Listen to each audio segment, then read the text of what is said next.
Hello साथी, good morning अनि welcome back to my new video. अनि मेरो नाम चाहिँ रमेश रोका मगर, मेरो फ्रम चाहिँ पूर्वी रुकुम। आज बिहान हामी एकदम राइडमा निस्किसक्यौँ होइन। आजको हाम्रो यस्तो ठाउँ देखाउने छु मैले तपाईँहरूलाई होइन। हामी जाँदैछौँ अहिले गौतम बुद्ध। हाम्रो टुर चाहिँ खास पोखरा, मुस्ताङ, मनाङ अनि हुँदै यता बागलुङ भयो, रुकुम अनि पूर्वी रुकुम, पश्चिम रुकुम भएर अनि हामी ठ्याक्कै अब कता कता हुन्छ सब तपाईँले देखाउने छु। मेरो ब्लगमा चाहिँ अब तपाईँहरू आइरहनु होला, हेरिरहनु होला होइन। सबै तपाईँहरूलाई देखाउने छु के हुन्छ कस्तो हुन्छ। आज चाहिँ हामी अब गौतम बुद्धको जन्मस्थल लुम्बिनीसम्म जाँदैछौँ होइन। त्यहाँ पनि सब ब्लगमा तपाईँहरूले देखाउने छु। हाम्रो यो सेटअप हेर्नुहुन्छ, अब यो जुगाड त्यस्तो महँगो सेटअप त छैन होइन। हामीले यसो जुगाड लगाएर हामीले गरिरहेछौँ।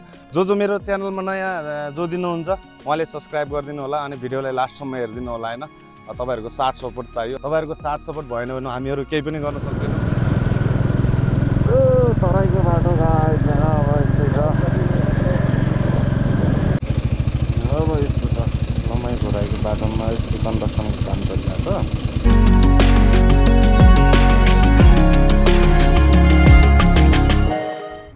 नेपाल के पेट्रोल पंप में इस टाइम पे पेट्रोल का रेट है 216 रुपये लीटर। और पेट्रोल पंप बहुत अच्छा छोटा सा कॉम्पैक्ट है। तो अभी हम टैंकी फुल कर रहे हैं।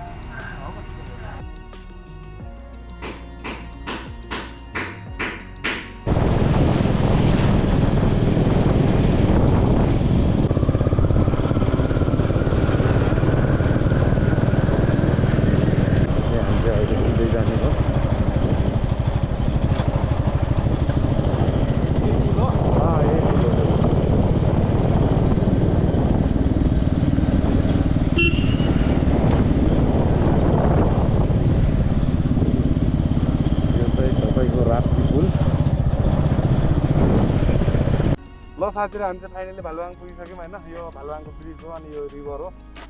त्यो चाहिँ बजार हेर्न सक्नुहुन्छ। यहाँबाट माथि गएर चाहिँ रोल्पा लिबाङ जान्छ भनेपछि हामी चाहिँ अहिले पूर्वतिर लाग्छौँ सिधै, माथितिर नगएर। हाम्रो टार्गेट कुछ अलग छ।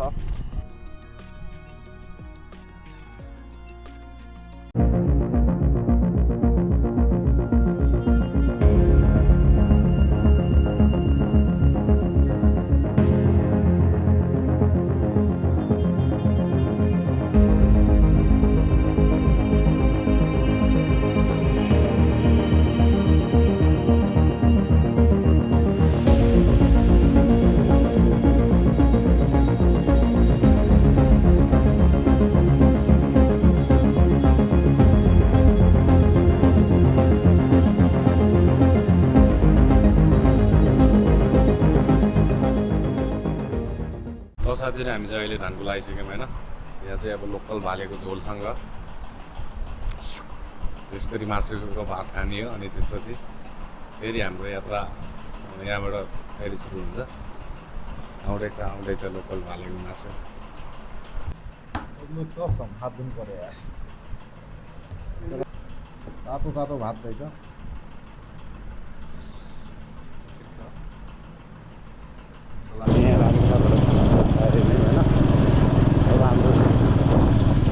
बाटोमा रेस्ट हुँदैन, डाइरेक्ट लुम्बिनी हुन्छ बाटो। हामी चाहिँ अब कहाँ पुग्न लाग्यौँ? थान चनौटा पुग्न लाग्यौँ। हजुर, चन्द्रौटा पुग्न लाग्यौँ। चन्द्रौटा यहाँबाट गोर्सिङे जानु पर्यो होइन।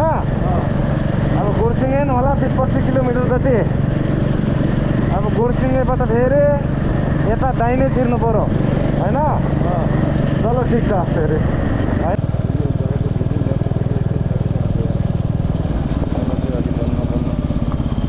लुम्बिनी जाने बाटो यही होइन? लुम्बिनी जाने बाटो यही होइन? हजुर, यहाँबाट तौलिया गएर त्यो भैरव रोडमा जानुपर्छ। भैरव रोडमा जानुपर्छ। कति किलोमिटर होला दाइ लगभग यहाँबाट?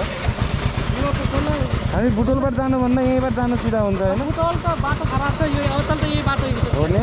बस जाने बाटो है। ल अब त्यसमा हाम्रो टार्गेट तौलिया। अब हामी जानुपर्नेमा तौलिया।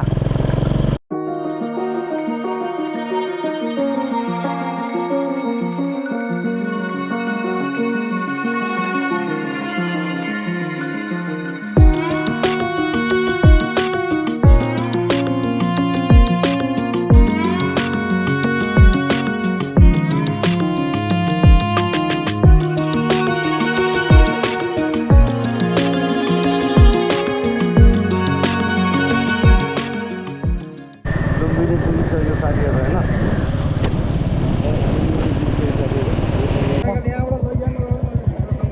यतातिर हेर्नु भयो भने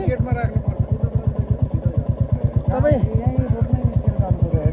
जाने कहाँ अब यताको भाग सबै हेर्नुभयो नै यता आउँदैछौँ अब यहीँबाट जानुहोस् यता हेर्दै हेर्दै जानुहोस् अहिले कति बज्यो 12 बजेपछि 1 बजीसम्म बन्द हुन्छ है 12 बजे 1 बजे 48 मिनट अहिले चाहिँ तपाईँको बन्द छ मन्दिरहरू भनेपछि यता जान सक्यो होइन त्यसो भए त्यो चाहिँ मन्दिर खुल्ला छ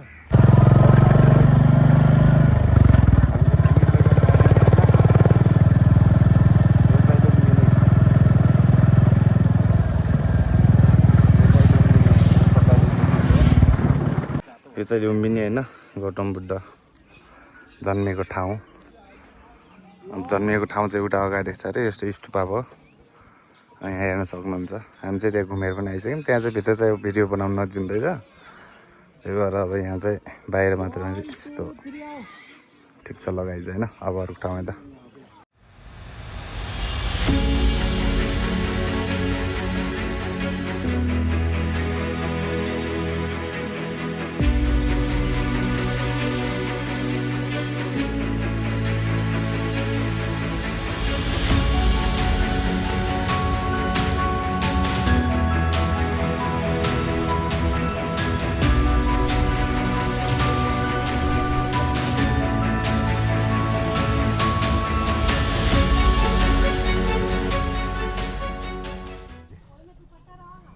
चलो फेरि अब घुम्न पाइएन यहाँ यस्तै भयो गर्मीले पनि मार्न लाग्यो हामी चाहिँ अब यहाँबाट फास्ट निस्किहाल्छौँ है त साथीहरू बाँकी भ्लग भिडियो हेर्दै गर्नु होला सब अपडेट दिइरहन्छु बिचमा होइन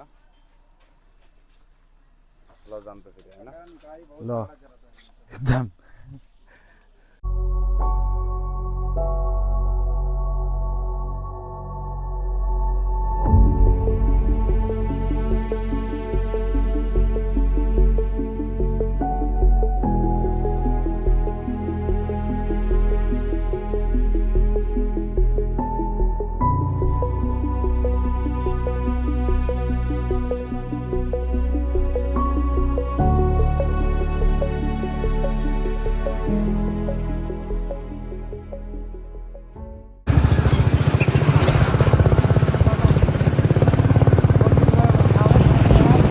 मात्रै हिँड्छन् के हो यो बाटो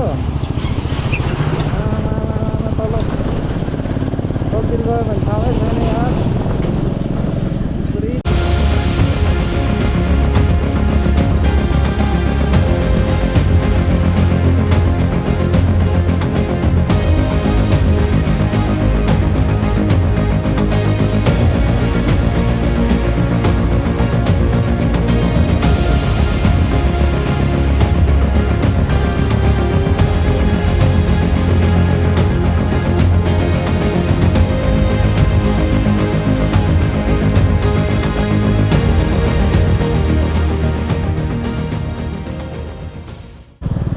साथी अहिले कुन बाटो गरे बुटोल पाल्पाको बिचमा छौँ होइन हामी बुटोल पाल्पाको बिचमा छौँ होइन अहिले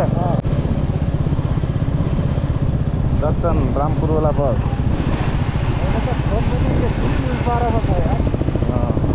रामदी पुल गीत सुन्नु भएको छ कि नै रामदी पुल तारे बिती गई बाजे भेट हमारे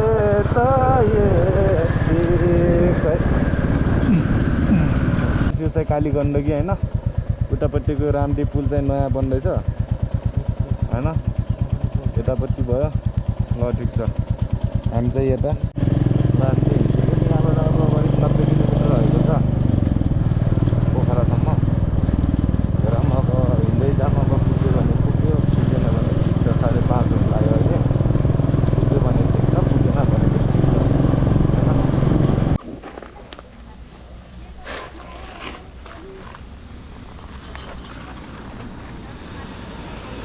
के छ गाइज हेलो हामी अब करिब यहाँबाट भ्यालिङ पुग्न 15 15 किलोमिटर 10 किलोमिटर कहाँ पुग्ने वालिङ 10 किलोमिटर त्यहाँबाट पोखरा पुग्ने करिब 2 घन्टाको बाटोमा अब हामी छ ज्यादामा त्यति लाग्दैन बाटो राम्रो छ भने हामीलाई 2 घन्टामा जब हामी पुग्न सक्छौँ हैन ओके गाइज हामी चाहिँ यहाँ अब यसो सर्लकको नास्ता खाने हो हैन त्यसपछि हुन्छ हाम्रो कुराकानी है त त्यो साथीहरू हामी चाहिँ मैले ठ्याक्कै कहाँ यो होटलमा अब अलिकति जुस खाइयो त्यसपछि अब फेरि निस्किने प्रोग्राम भइरहेछ ओ भाइ फाइनली वालिङ आइपुग्यो होइन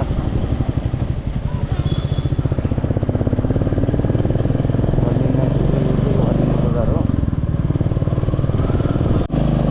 साथीहरू हामी चाहिँ अहिले स्याङ्जामै छौँ स्याङ्जा कता छैन भने जुथान हजुर स्याङ्जा त कता छैनौँ नि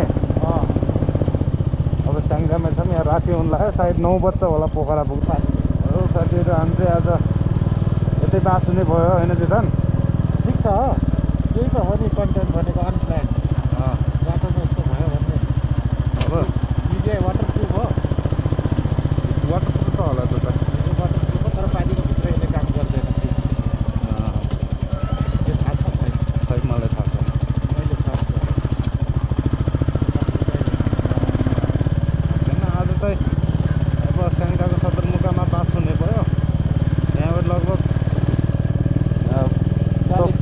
34-35 39 अघि नै थियो भने 34-35 किलोमिटर हुन्छ होइन पोखरा अब भोलि बिहानै कभर भइहाल्छ भोलि बिहानै उठेर कभर हुन्छ हामी चाहिँ अब यस्तो तपाईँले अब देखाइसकेँ मैले हेर्नुहोस् पछि पानी परेको छ ठिकै छ म सदरमुकाममै जाऊँ भन्ने मेरो सोच हो पर्न लाग्यो सजिलोलाई बुझ्दै हो जाने 5 किलोमिटर भनौँ र अलि जैसा के भन्छ सदरमुकाममा अलि अँध्यारै देखिरहेको छ क्या पर